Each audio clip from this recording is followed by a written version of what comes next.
Okay, picture this. A patient gets rushed into the emergency room after a really bad accident. They're not responsive. You're the clinician, and you need a way to figure out their level of consciousness. And you need it to be fast, reliable, and something the entire medical team will understand instantly. So how do you do it? How do you take something as complex as consciousness and boil it down to a simple number? Well, the answer is this: the Glasgow Coma Scale, or GCS for short.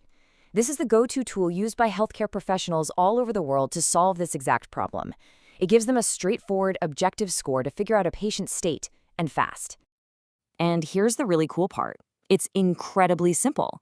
This whole powerful scale is broken down into just 3 things you need to check: the patient's eye, verbal, and motor responses. We're going to break down every single one.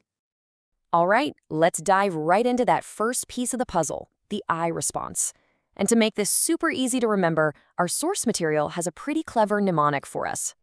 Okay, so check this out. The phrase is, super special people has good eye. Yeah, I know, the grammar's a little funky, but that's what makes it stick in your head. The first letter of each of those main words lines up perfectly with one of the scores. So here's how it works. A score of 4, that's the best you can get, is for S, spontaneous eye opening. That's our super. A 3 is for opening their eyes to S, sound, so that's special. A 2 is for opening eyes only to P, pain, that's our people. And a 1 is for N, no response at all. Simple, right? Okay, let's keep building.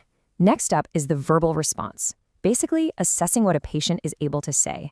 And you guessed it, we've got another fantastic, quirky mnemonic to help us out with this one.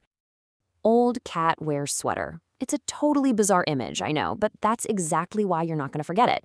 Each word is going to guide us through the 5 different levels of verbal response, from someone who's totally with it to someone who's completely silent. So a top score of 5 is for an O, oriented patient, that's our old cat. A 4 is for a C, confused patient, that's the cat. A 3 means they're using inappropriate W, words, that's where.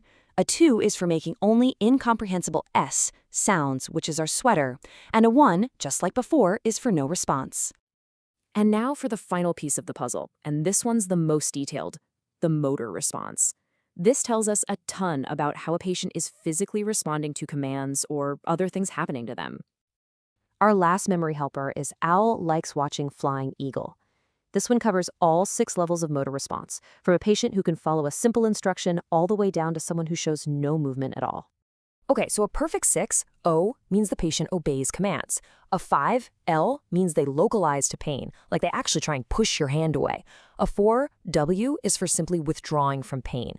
Now these next 2 are really serious signs. A 3, F, is for abnormal flexion, and a 2, E, is for abnormal extension. And a 1, once again, means no response. Okay, so we've got our 3 scores. 1 for eye, 1 for verbal, and 1 for motor. Now what do we do? Well, it's easy. We just add them all up to get a total GCS score. Let's take a look at what that final number actually tells the medical team. And this really shows you the big picture. That total score isn't just a number. It's a quick way to classify how bad a potential brain injury is. It gets categorized into mild, moderate, or severe. The best score you can possibly get is a 15. That's a 4 for eyes, a 5 for verbal, and a 6 for motor. This means the patient is fully awake, alert, and knows what's going on. On the other end of the spectrum, the lowest possible score is a 3. That's a 1 in all 3 categories. This patient is completely unresponsive, what you might think of as being in a deep coma. But here's the number that's absolutely critical. A total score of 8 or less is classified as a severe brain injury. For doctors, a GCS of 8 is a major red flag.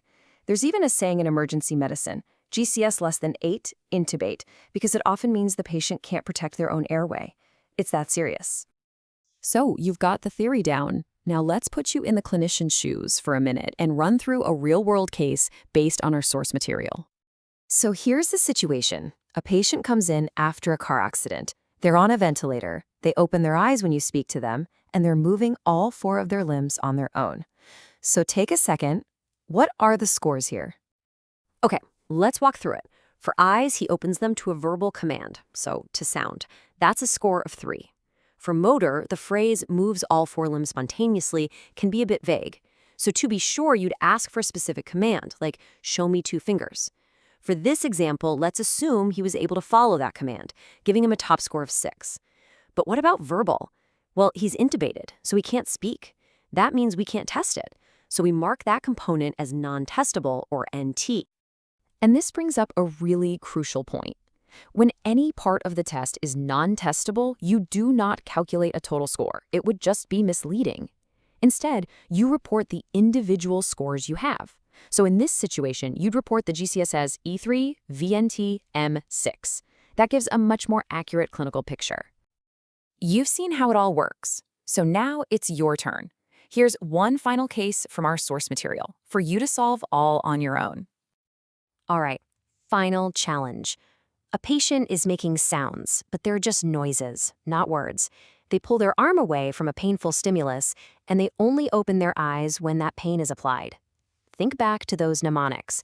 What's the score for each part, and what's the final GCS? So what'd you get? Let's check it. Eye-opening to pain? That's a 2.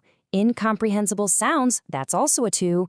And withdrawing from pain? That's a 4. So if you add them up, 2 plus 2 plus 4, you get a total GCS score of 8. And what does that number mean? It signals a severe injury, a critical piece of info for the whole medical team. It's kind of amazing when you think about it, right? In a world full of MRI scanners and all this advanced tech, this simple bedside tool is still one of the most vital signs in medicine.